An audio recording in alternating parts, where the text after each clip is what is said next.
Amazing. Welcome to Defy Your Limits. Today we have Miss Shanda Wright with us today. Shanda, thank you for joining me today.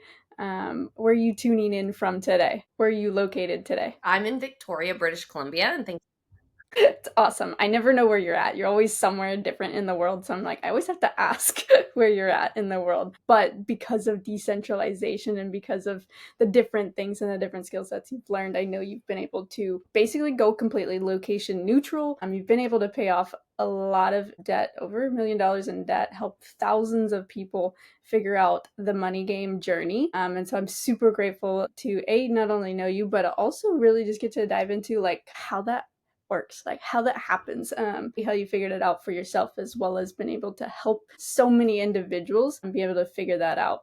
And so I'm excited to have you on today. I know that the listeners, when they hear this, they may or may not have ever started this conversation. They may not have ever even attempted to learn anything about the money world or figuring this out. And so excited to touch on those kind of topics today with you.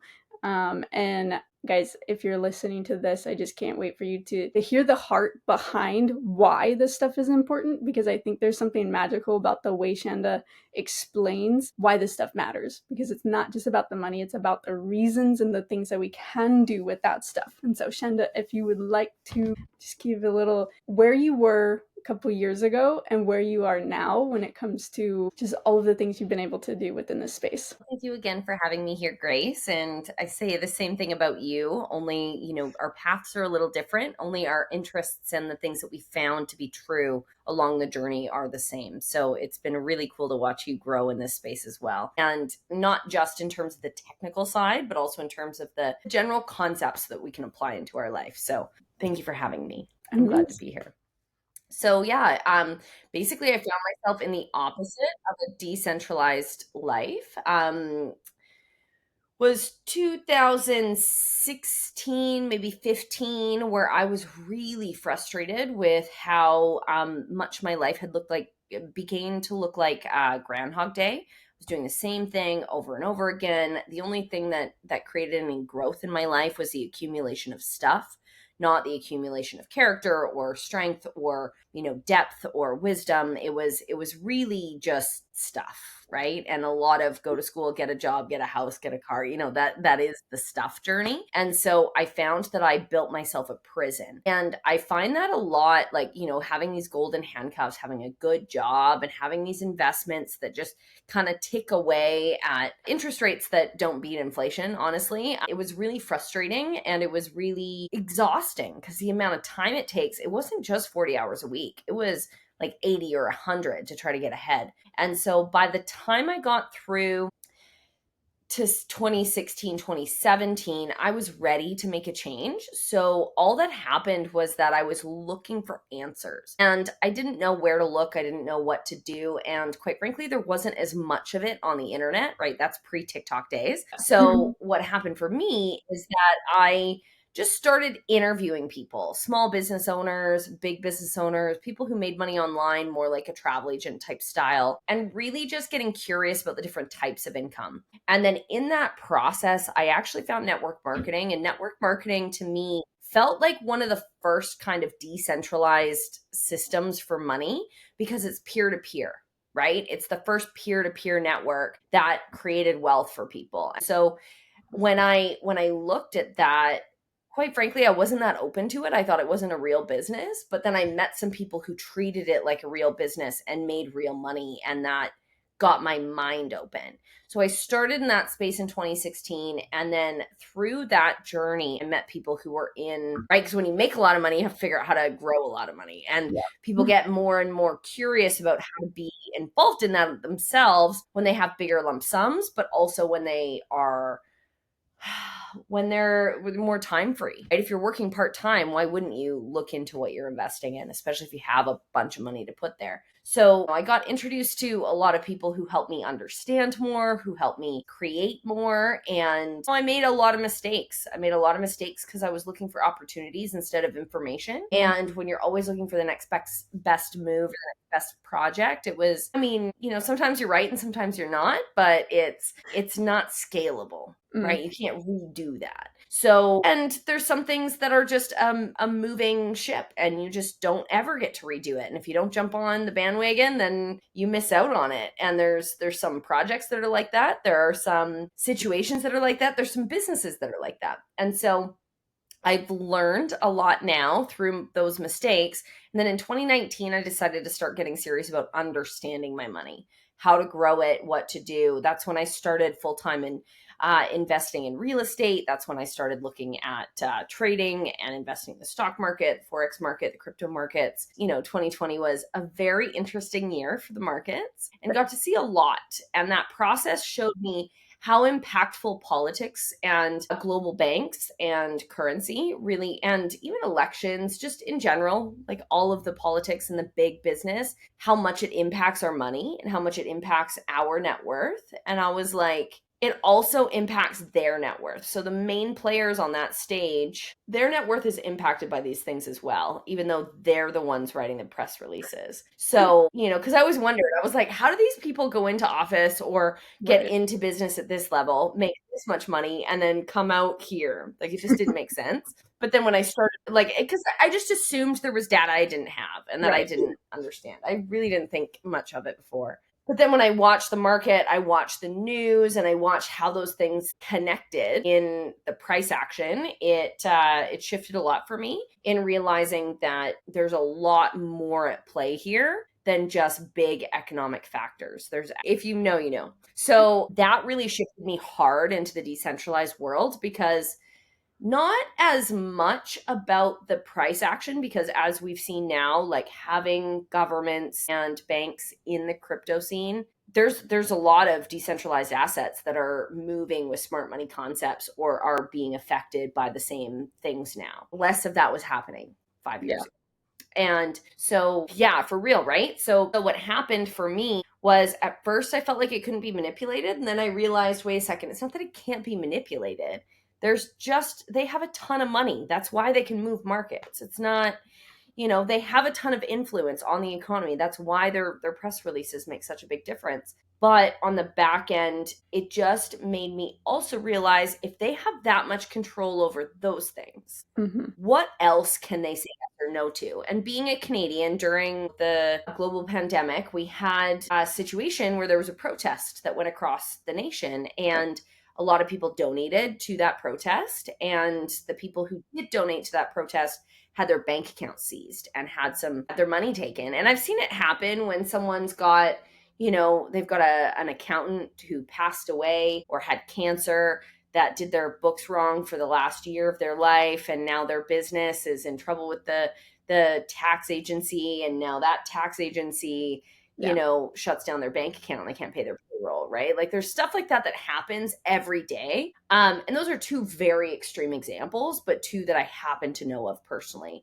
And so when I saw, okay, if they can impact all of these big factors and they can control these small factors, I need to set myself up to have as much autonomy as possible. And that's where getting bank accounts in different countries, being able to have residencies in different countries, passports in different countries, and being able to have money that can move without limits was really, really a priority for me. And so then that shifted me, obviously. And that's when Bitcoin became my best friend. And that's when Right. I started learning about decentralization in general. And once I got into that space, that's when NFTs were big, communities were building. And I realized that there was this movement that was liberating people to bring their creative genius to the world. And Mm. now, having seen AI and everything that's going on, it really is the catalyst.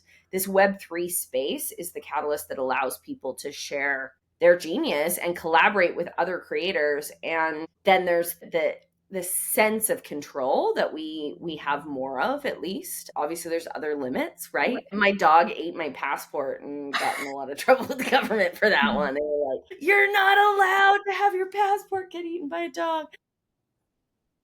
Really. Yeah, so like decentralization can go big, it can be small, it can be specific to specific assets, it can be a lifestyle, but that's how I've come to care about the process and the information. Can you explain just a little bit like the difference between decentralization and centralization? just for anybody listening. Yeah, decentralization is when there's no intermediary. So that means that there's no one between me and you. Mhm. And if I want to send you money, I send you money. Yeah. In the traditional dollars world, if I want to send someone money, I have to go to a bank, have to go to a money mart or something like that, check cashing store, a gold and silver guy, wherever. I have to go somewhere and I have to ask someone for my money to be sent to you. And I have to get your address at someone else's place, right? So think of if I were to send you money and we're thinking about the post office, and this is Mhm. more like the mail carrier system is the intermediary.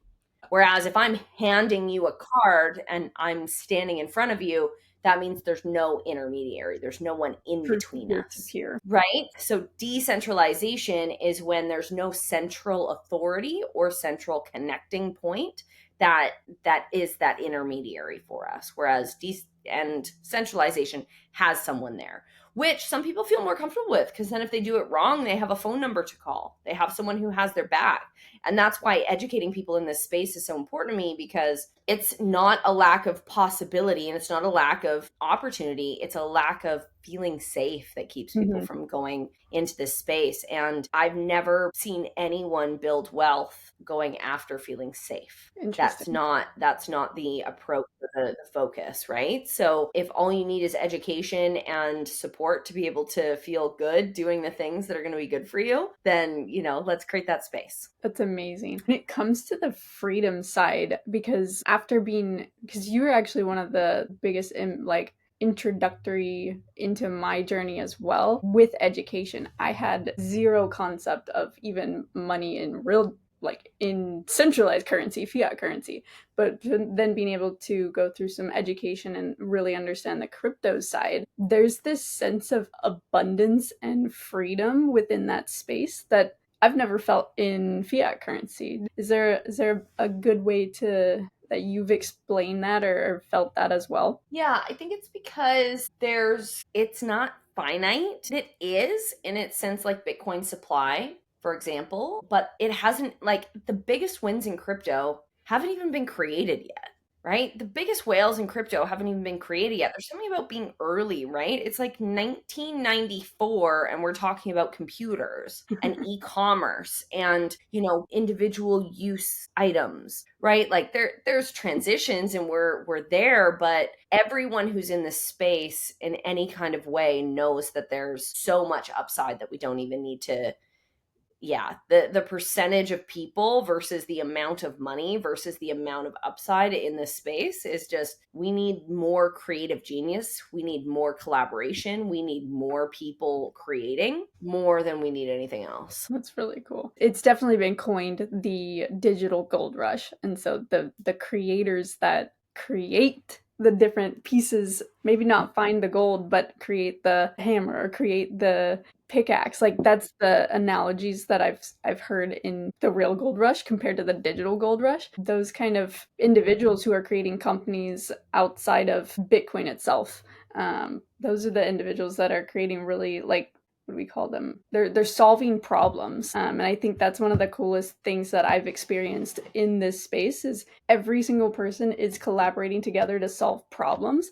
And those, if you solve, you've always taught me this. If you solve big problems, you get big money. And so I don't know if there's necessarily a question to that, but I think that is a really cool piece to the space as far as like the collaboration side. I agree. Whenever, I'll go back to an old proverb that says, whenever two or more are gathered, that's where greatness is. That's where creativity lives. That's where newness starts. That's where the creative force of the world is. And so, because it's peer to peer and because it's so collaborative and it's so like anti-establishment, like it feels like rock and roll in the 60s, it's very much like, this is who we are, this is how we express ourselves. And so, the fact that it has all of that brought together really, to me, feels like why it feels so abundant, because no one's worried about holding on to their little corner of the pie. They're more worried about making the pie bigger because their percentage of the pie is dialed. So it's a really cool structure for how it's been created. And even as institutions and governments and larger tech companies get into this space, it's just going to make the pie bigger. And so it even creates more collaboration, even though they don't have the same mindset. They'll have the same upside with the same strategy and by fitting into that fold. That's very cool. You've been able to see a lot of people succeed in this space.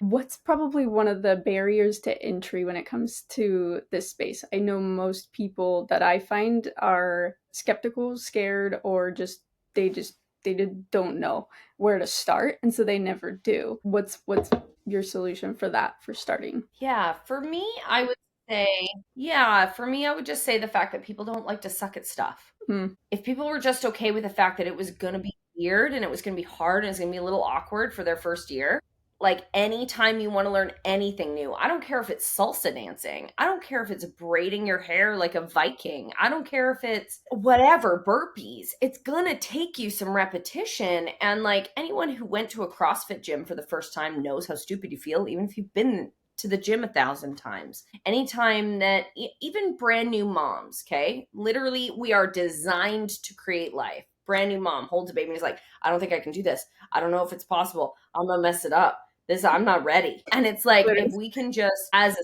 species, realize that's supposed to be good at stuff we've never done, and it's a new space. Here's the thing that gives me so much freedom, because I just want to share it with you guys. I don't care if it's AI or it's crypto, blockchain, Web3. No one's good at it.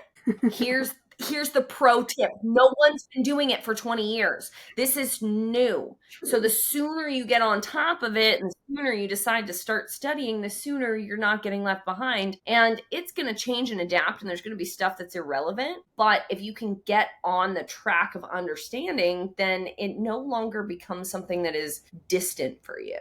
And so the best thing that I can say is just realize we're all figuring this out together. And to me, I remember coming into business. I remember coming into the gym. I remember these places where I went into it and I was a baby and there was teenagers there. And that feeling felt very daunting. And I think we're so used to that when we step into a new playing field. Yeah. The cool thing about AI and about Web3 blockchain is no one's a teenager. At best, you've got like some grade sixer who's like, I got it all figured out, but like they're still a kid.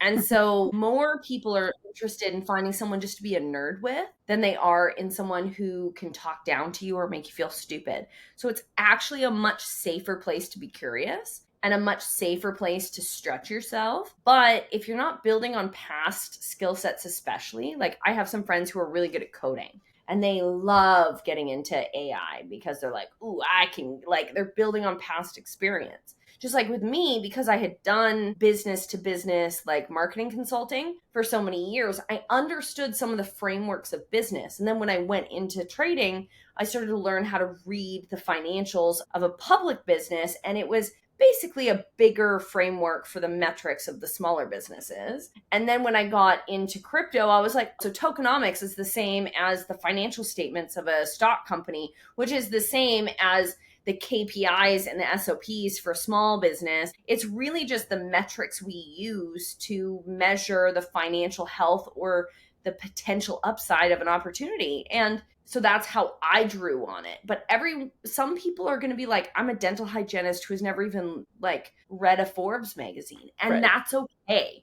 The cool thing is like the only people who have any advantage on you are people who knew stuff that is relevant, not people who have been decades ahead. You're not a lawyer who's a baby in a law firm. You're not going to get hazed into this sorority. This is absolutely a baby industry that you can be a giant in if you decide to take it seriously early enough. But you got to be willing to just suck for a minute. It makes so much sense. Even like 2 weeks ago, I joined. Exactly. And if you want a shortcut, because I'm afraid, sorry, there was a lag. What are you saying? Oh, I was like, even last like 2 weeks ago, I joined a new gym, and everybody there is in like peak performance, and it's like low key a little intimidating. But that's that little bit of like uncomfortableness to be able to go and do something more. And I was like, that's the same feeling I had when I came into this space. But you were like, just give it time.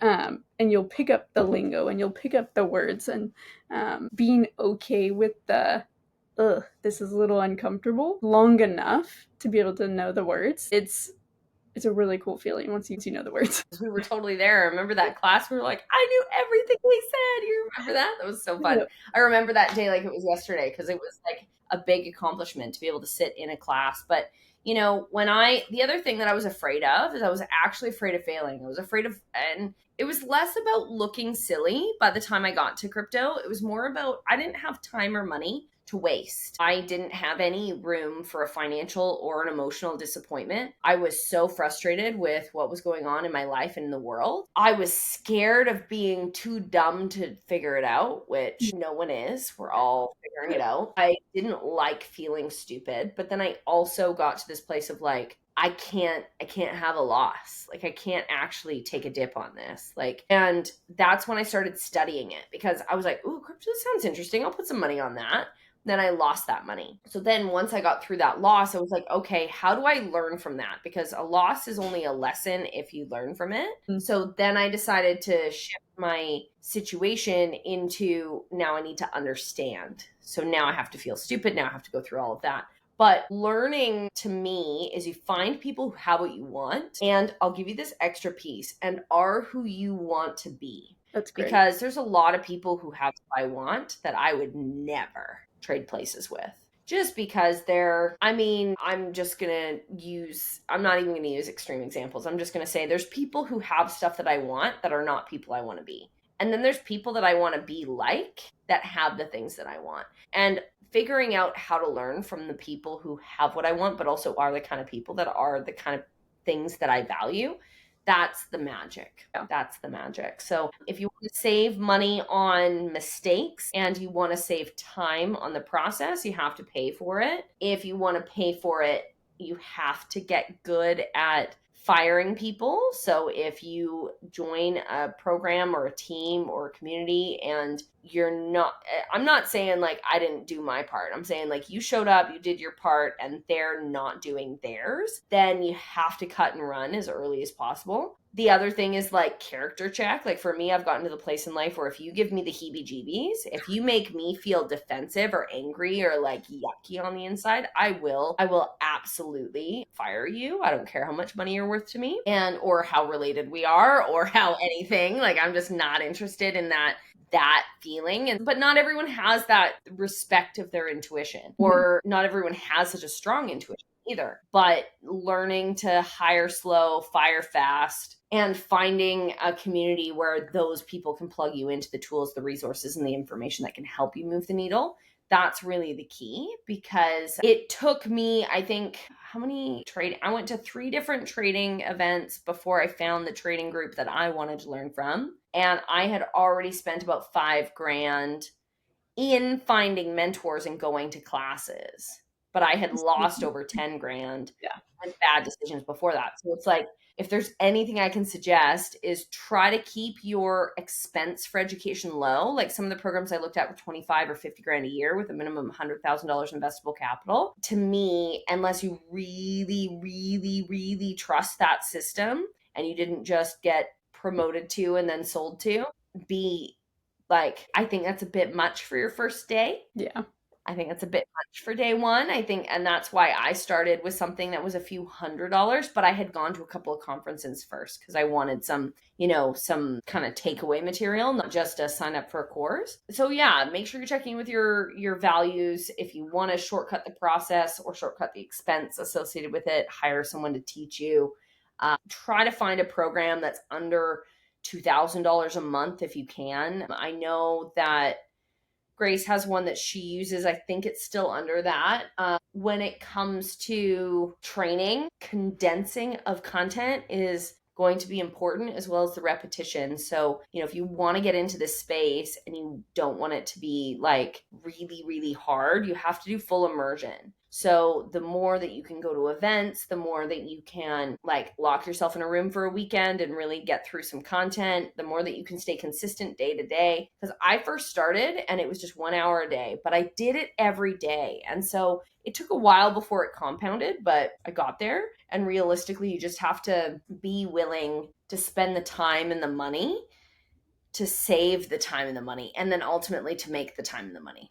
And Mm. nothing good comes overnight. So you have to be ready to put in your 10,000 hours or whatever. But 10,000 hours is just 5 years full time. It's not that much time. It's just, when do you want to do that? Yeah. Exactly. And it's how long are you going to wait? Most people just wait too long to do the first 100.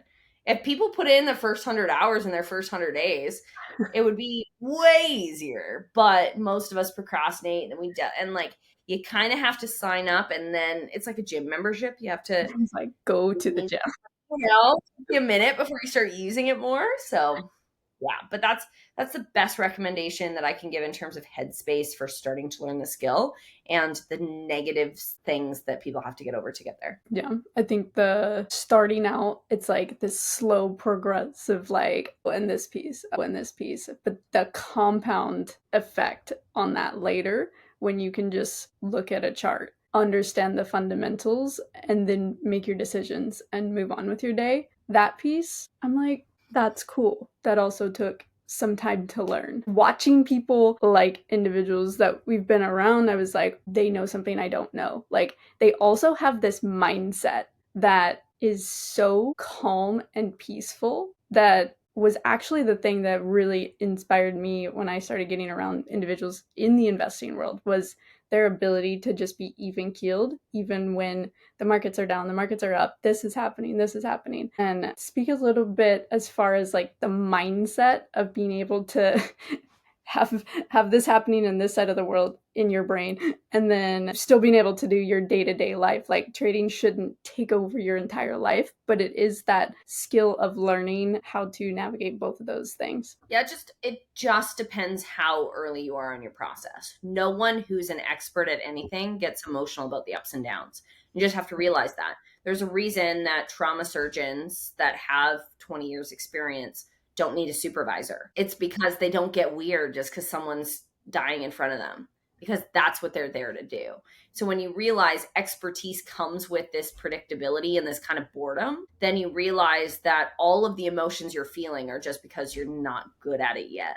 And you're just an amateur. And so, like, for me, I look at amateurs and professionals. I was like, professionals are people with experience, with the enough experience to be able to have enough confidence to walk into any situation with a calm, level head, and to be able to navigate any challenges that come up where 99% of it is a known experience for them. So it's just about putting your reps in. It's just about putting your hours in. And until and unless you can be robotically bored with it, where it just becomes data entry and it just becomes tedious, then you're just a baby still. And it's the same reason that, someone in grade 9 is, frustrated with how much time they have to spend at school. And then there's those of us where it's, we're at work for an extra 6 hours after they would get home. And we're like, okay, kid. But Totally. that's because they're a baby and you're a grown up, right? So when you realize the same thing happens here, like, stage one is it possible? And typically what happens is you start seeing people win. You run a compound calculator. That's what I did. Now you're like, oh, there's real money in this. And then the fear and the greed and the FOMO take over. And now you got to catch the trade. And so that's when you're chasing trades. Then once you chase the trades, if you can get past that part, and I would tell you most people don't, but the profitable traders, we get past it on the other side. So then we get to the next side, which is, all right, this is a legit skill. This is not a get rich quick. I cannot chase the trades. I need to figure it out. Once you get into that place, that's when you get into really trying to master fibs and technical analysis and scanners, and typically just charting in general. So you really get good at the tools. And that's how I know where someone is in their journey, is if they're able to tell me about their charting process, because most people stay stuck in this FOMO stage and they just let fear and greed run their life. And so you have to get to the place of like, I'm a diligent student with an excellent opportunity in front of me that I need to learn. So then once you learn your technicals, because now you've got the language, because you learn the language in the FOMO stage, you figure out what the words mean. Now you have to learn the tools. So in the technical stage where you start learning your own charting, learning your own graphing, that's where you start feeling a sense of accomplishment without seeing the sense of change in your bank account, because you're not actually any better at calling trades or managing your account. then when people actually decide to get into managing their risk and managing their account, that's how you know someone's a trader. Mm. They're actually, those are the people who are prop traders. They're worried about percentage of drawdown. They're worried about, lot size. They're really focused on risk management and risk to reward. If someone doesn't know their R to R, they're not even in the game yet. And so, but now, once you know your technicals are dialed, you've already been like, okay, this isn't a get rich quick, this is get rich real. So now you're like, okay, now I need to manage my risk to reward. And then once you dial your risk to reward, it's kind of robotic. Now you're like, all right, this is what I look for, this is what I risk.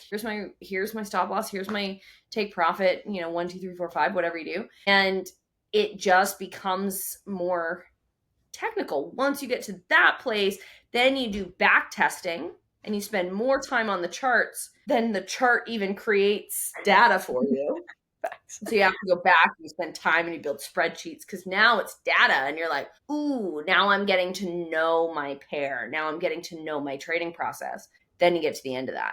So until you can get through all of those stages, you're not going to be a good trader. And so if you're still excited about a trade, you just have to know that you're essentially in your first year. Now, some people take 5 years to do their first year and some people take a month. Yeah. Totally depends how much time you spend on it, how fast you can condense it, and how willing you are to realize you're the differentiator here. And so the journey is wild, but it's fun and it's emotional, but it's interesting. And I can tell you, I wish more people were able to do something this victimless. No one's doing anything to you. Mm. And it does something to all of us when we win or we lose based on our own merit.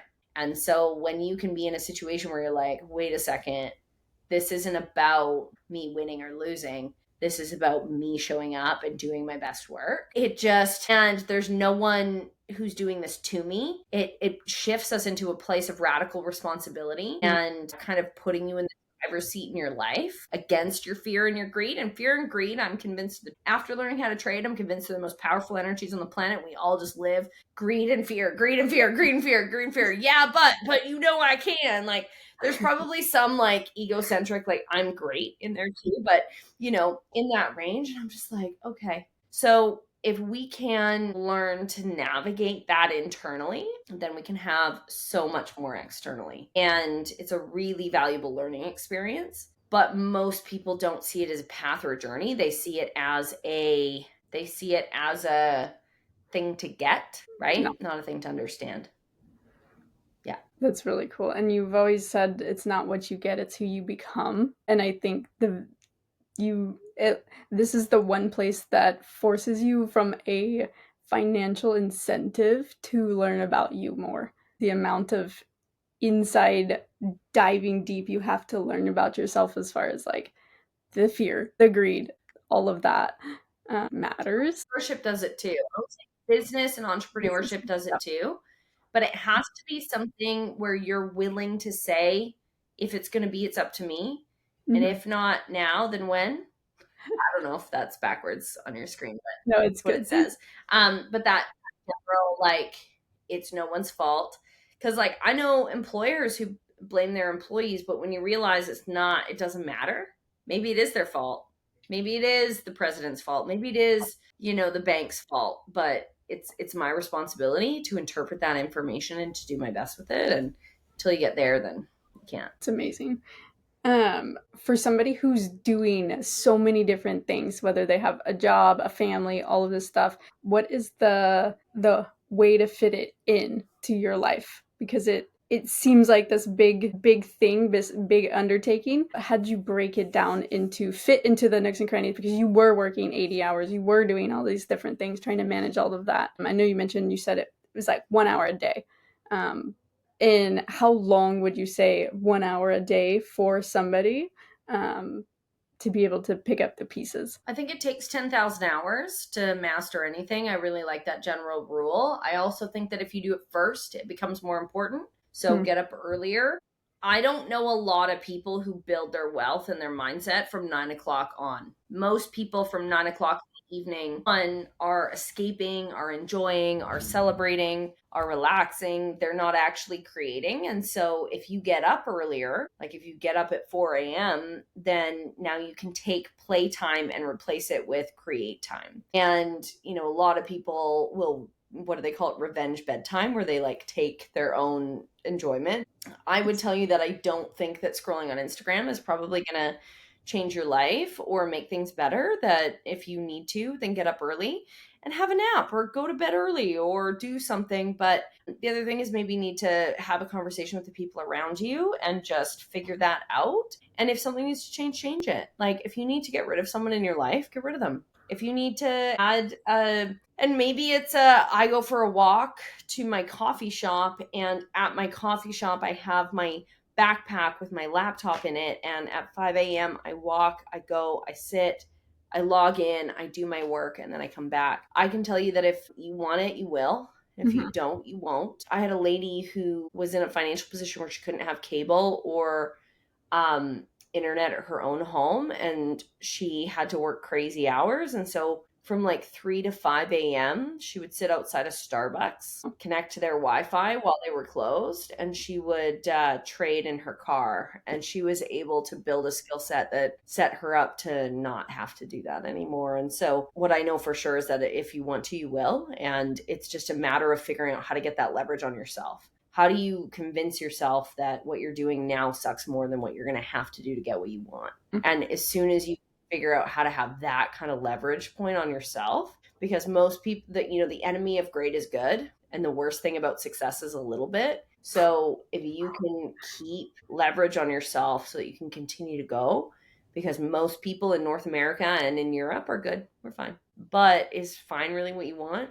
And most people would say no, but then if I audited your bank account and your calendar, would that tell me the same thing? So I just challenge myself with that. That's how I handle it. Usually first is best, and usually time blocking is best, and usually little bits is easier to find than bigger chunks. Mhm. So leave an hour early for your doctor's appointment. Stay an hour late after you leave your girlfriend's house and go park in a parking lot by a coffee shop. Get up before your kids. I don't know. I've done business calls in a massage bed at the gym. So I just, like I just the way I just know you will, and audit your time. You have 168 hours in a week. What are you doing with it? And audit your money and find where you're wasting it and stop doing that. It's really good. Part of this channel is also, it's called Defy Your Limits. So there's the limiting beliefs that we have just all over the place with any individual when it comes to business, when it comes to trading, when it comes to like a big limiting belief for you when it came to this space. What was the thing that you got to overcome? Yeah, that I had to be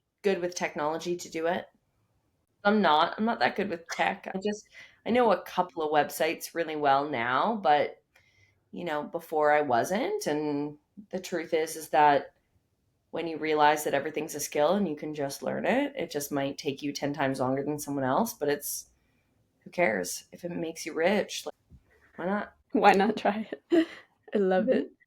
One more thing. Let's see. One of the things you mentioned was doing business with individuals that you would like to be like, as well as do the things with them. Like when it comes to figuring out your value system, you have done that very well. You're very articulate when it comes to like identifying your values. What would you say the value system that you've created, like who those people are? How would you go about doing it? Because I know character is a big factor, those kind of things. Yeah, I would say that that's personal, and you kind of have to decide like what do you like that people do to you? What do you not like? Usually the do unto others as you would do unto your like as you would have them do unto you.